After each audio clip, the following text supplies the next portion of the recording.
একসময় যেটা ফেলে দেওয়া হতো সেটাই এই মেশিনে ঢুকলে টাকা হয়ে বের হচ্ছে। অবিশ্বাস্য শোনালেও এটাই সত্যি।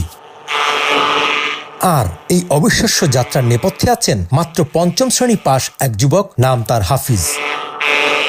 তিনি এখন এমন এক মেশিন বানিয়েছেন যেটা কচুরিপানাকে পরিণত করেছে মূল্যবান ফাইবারে। সেই ফাইবার যাচ্ছে সরাসরি চীনে, সেখানে তৈরি হচ্ছে স্যানিটারি প্যাড থেকে শুরু করে আরো অজস্র পণ্য। অদ্ভুত না? একসময় বর্জ্য এখন কোটি টাকার সম্পদ। কিভাবে সম্ভব হলো এই বিস্ময়কর গল্প? আগে কচুরিপানা তো এমনি পরে রাখতো, যে জায়গা অপচয় দেওয়া যাইতো, জায়গাটা ময়লা দেওয়া যাইতো। এটি সরানি লাগিয়াও লোক কামলা লইয়া হইলে সরানি লাগিয়া এও করে জায়গাটাও খারাপ দেওয়া যায়। তখন এই পরিষ্কার করলে জায়গাটাও ভালো দেওয়া যায়। অন আর এই পরিষ্কারটা লাগবো না, কারণ অন এটি একটা মেশিন তৈরি হয়েছে। এই তৈরির কারণে এখন এটা ফাইবার তৈরি হয়। ফাইবারটা তৈরি হইলে ফাইবারটা বেচাও যায়। এই ধরেন জায়গাটা কাটলাম, কাটার পরে কিন্তু রোদে রাখা যাবে না। রোদে না রাখার গেলে এর পরবর্তী হ্যাঁ বাইচান্স আমার জায়গা টাকা নাই এবং কি রোদ আছে কিন্তু জায়গা রাখার মতো জায়গা নাই, তাহলে রোদের মধ্যে রাখা যাবো, কিন্তু উপরে কিছু দেওয়া রাখবো। এটা হচ্ছে কচুরির ডোগরা, এক নামে চেনে কচুরির পানা বলে। পানাটা একটা আর কচুরির ডোগরা একটা। এটা আপনার নদী বা আপনার পুষ্কুনির থেকে উঠায় নিয়ে এসে প্রসেসিং হচ্ছে লোকা। এই যে ডোগরাটা আপনার ওই নদীতে ফালা দিতে হবে। নিচের যে মূল গোড়াটা সেটা ওখানে ফালা দিতে হবে। ফালা দেওয়ার পরে একটা করে পাতা ফেলাবেন। পাতাটা যদি আপনি এইভাবে কেটে ফেলে দেন সর্বোচ্চ ভালো, শেষ। কিন্তু এই যে এই গোড়াটা এখানে কাটতে হবে। এখানে এই যে এটা প্রসেসিং হলো, এখান থেকে কিছু মাপ আছে, ছোট বড়। এই যে বড়টা আলাদা হবে, এটার ফাইবারের মাপ আছে। এই যে এটা ছোট, এটার মাপ আলাদা। আপনার 1 ফিট থেকে শুরু করে 2.5 ফিট 2 ফিট পর্যন্ত আছে। এই প্রসেসিং করার পরে তারপরে হচ্ছে আপনার মেশিন আছে। এই মেশিনটা এই যে আপনারা হয়তোবা এই যে ব্যানানা ফাইবারের মেশিন সবাই ভিডিওতে দেখছেন। কিছু কিছু জায়গায় এই কলা গাছ যদি না থাকে তাহলে দেখা যায় যে ওরা বসে থাকবে। একটা মেশিন নিয়ে যাওয়ার উদ্দেশ্য হচ্ছে ফাইবার তৈরি করা। তো আমি চিন্তা ভাবনা করলাম যে দেখি কিছু করা যায় কিনা। আমার তো কাজই হচ্ছে মনে করেন যে বিভিন্ন ধরনের ফাইবার তৈরি করা। চায়না থেকে যে আমার বাঙালি ভাইয়ার আছে, উনি আমাকে ফোন দিয়ে বলছে, ভাই আপনি তো ব্যানানাটা তৈরি করতেছেন, একটু চেষ্টা করে দেখেন তো এই কচুরির তার ফাইবার বের করতে পারেন কিনা। আপনার ব্যানানার যে রেট তার চেয়ে ডাবল রেট হচ্ছে এই কচুরিটার। তো আমি চিন্তা করলাম যে আমার থেকে যারা মেশিন নিচ্ছে, মেশিনের মূলত উদ্দেশ্য হচ্ছে ওনাদের এই ফাইবারটা তৈরি করে ফাইবারটা বিক্রি করা। আর যারা মেশিন নিতেছে তারা মেশিন নেওয়ার আগে বলতেছে, ভাই আমি মেশিন নেবো, ঠিক আছে। মেশিন নেওয়ার পরে আপনার ফাইবারটা কতদিন নেবেন, হয়তোবা 2 মাস বা 1 মাস পরে আপনি ফাইবার না বন্ধ করলেন, আমি কোথায় বিক্রি করব, সেটা একটা দ্বিধাদ্বন্দ্বের ভিতরে পড়ে। তো আমার একটা মেশিনের ফাইবার উনি 5 বছর পর্যন্ত আমাকে দিতে পারবে। আমার যে মেমো আছে মেমোর উপরে লিখিত থাকবে। তো আমি এই মেশিনটা তৈরি করছি। তৈরি করে প্রথমত আপনার ফাইবার গুলো কেটে যাওয়ার পরে ধীরে ধীরে এটা আবার আরেকটু মডিফাই করলাম। মডিফাই করার পরে দেখি যে এই ফাইবারটা মোটামুটি ভালোই আসে। আসার পরে তখন আমি আগে নিজে কিছু বানাইলাম, 2-4 কেজি তৈরি করলাম। তৈরি করার পরে ওনাকে এই স্যাম্পলটা আবার পাঠাইলাম। স্যাম্পলটা পাঠানোর পরে বলতেছে যে, ভাই এটা তো আপনি যে ইন্ডিয়ারা পাঠাচ্ছে তার চেয়ে এটা ফার্স্ট ক্লাস।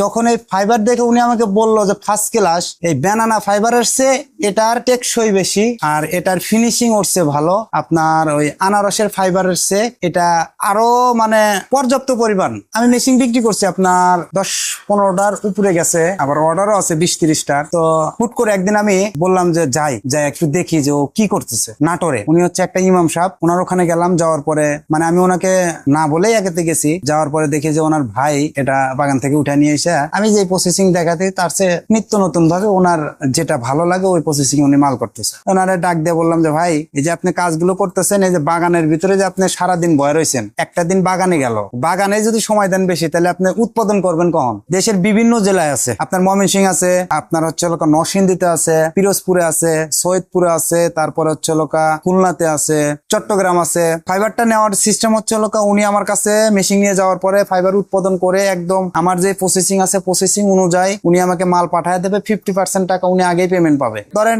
আমাকে 200 কেজি মাল দিছে, 200 কেজি মাল আপনার 300 টাকা কেজি। এই মালটা উনি আমাকে 7 দিনের দিক 5 দিনের দিক আর যখনই দিক, কিন্তু 28 তারিখে আমার মাল আসবে না। 28 তারিখ পর্যন্ত আমার মাল আসবে। 28 তারিখ থেকে 5 তারিখ পর্যন্ত আমার বন্ধ। এই কয়েকদিনে মাল আমার সেল করি। তো এর ভিতরে উনি মনে করেন যে মাল পাঠায় দেয়, 50% টাকা পেমেন্ট দিয়ে দেয় আর 50% টাকা আমার এখানে কিউসি আছে। যে ভাইয়ারটা এই মালটা নেয় তার নিজস্ব কিউসি আছে, মালটা কিউসি করে পরে হয়তোবা এখান থেকে 2-1 কেজি বাদ যেতে পারে। আমি আপনাকে সমস্যার সমাধান করে দিচ্ছি। আমি যেভাবে বলবো ওইভাবে করেন। যেরকম সৈয়দপুরে মেশিন আছে, ওনারা মেশিন নিচ্ছে রাত্রে 2টার সময় মেশিন রানিং করছে। রানিং করে আমার ভিডিও কল দিছে। ডাইরেক্টলি উনি ফোন দেওয়ার আগে ভিডিও কল দিছে যে ভাই এই যে সমস্যা, সুতা কেটে যেতেছে। ওই 2টার সময় যে আমার সারাদিনে যাদের সাথে আমি সময় দিতে পারি না ওদের সাথে আমি সময় দিচ্ছি। কেউ আমাকে 4টার সময় ফোন দিয়ে বলে যে ভাই আমার এই মেশিন সম্পর্কে একটু জানার দরকার। বলি একটা কাস্টমার যখন জানার জন্য ফোন দেবে সে তো ভিডিওটা দেখে একটু আগ্রহ, এই কথাটাই যদি ওনাকে আমি সময় দিয়ে বুঝাইতে পারি উনি বুঝবে। দেখেন একদম নিখুঁত ভাই, এটা টেস্ট করে, এটা ল্যাব টেস্টে যায়, ল্যাব টেস্টে যাওয়ার পরে এটার কতটুক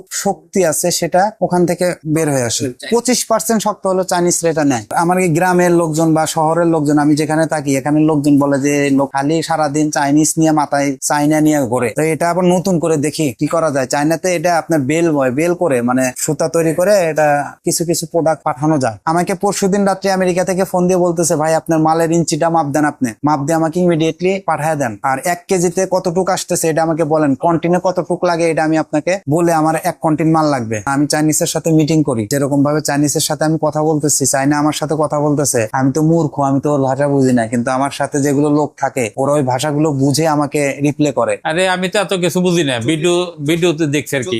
হ্যাঁ মনে হয় ওই ভিডিওটা থেকে দেখলাম যে কলা গাছের বানাইলেন সুতা। তো এটা এই যে আমার জানার ইচ্ছা হইলো 1 কেজি সুতা তৈরি করতে মোটামুটি কয়টা কলা গাছ দরকার পড়ে? আরছেন কোথা থেকে? আমি আসছি হইলো ধামরাই, আমার বাড়ি ধামরাই। 1 কেজি ফাইবার তৈরি করতে, সুতা না ওটা ফাইবার। আচ্ছা ফাইবার 1 কেজি উৎপাদন করতে 2টা আচ্ছা অথবা 3টা অথবা 4টা কলা গাছ লাগে, মানে মাঝারি সাইজ বা বড় সাইজ? মাঝারি সাইজ। আর যদি আপনার ওই যে 10 গ্রামের যেগুলো বিসি কলা গাছ আছে না, খুব বড় হয় এগুলো, ওইটা আপনি মনে করেন যে একটা গাছ থেকে 1 কেজি ফাইবার আসবে। একটা গাছ থেকে 1 কেজি। ওটার লম্বা থাকে হচ্ছিল 10 ফিট বা 15 ফিট পর্যন্ত। মোটা টোটা পেয়ার থাকে হচ্ছে দেখা যায় যে আমার মতো 4-5টা এক লগে করলে পারে ওটা ক্রিয়া করা যায়। সে আর কি ওটার থেকে 1 কেজি আসবে।